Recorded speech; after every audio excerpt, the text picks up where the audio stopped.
Hi, my name is Kim, and I am so excited that you guys have invited me to go on your PWC retreat with you.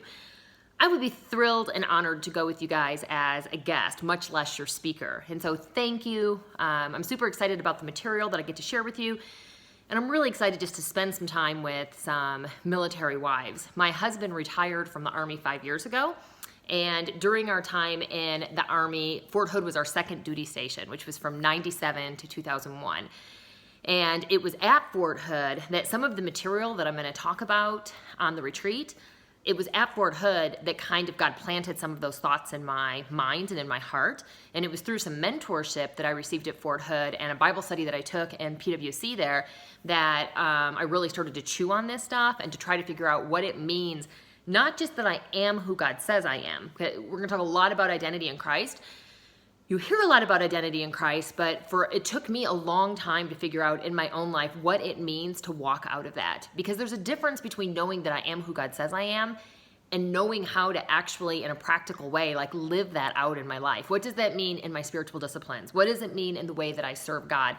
And so a lot of that started at Fort Hood, and I'm going to flush that out with you and kind of tell you a lot of my story as our stories kind of overlap and linked together on this retreat. We're also going to talk a little bit about vulnerability and what it means to be vulnerable before God, vulnerable before each other, and why we need to do that in order to, as part of really our spiritual journey.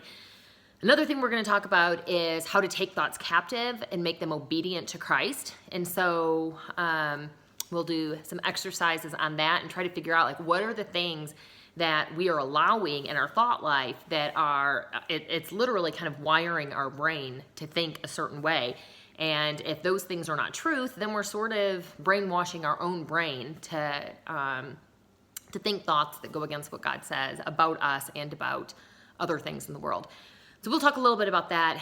And overall, what I hope and what I'm praying for is that for you guys, that as you work through some of these exercises and you discuss it with each other and listen to what I have to say, that you will be excited for who you are in Christ, who He made you to be, that you will have a desire to live out of that part of you.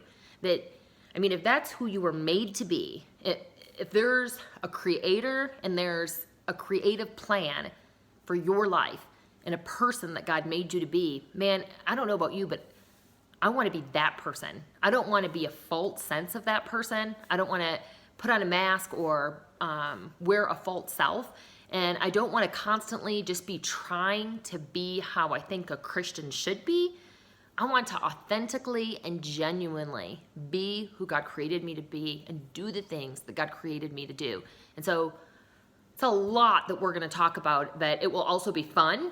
And I hope that you have a really good time and that you bond with each other and that we all will have a life-changing but also fun and bonding weekend. So I can't wait. I hope you're as excited as I am, and we'll see you in the spring.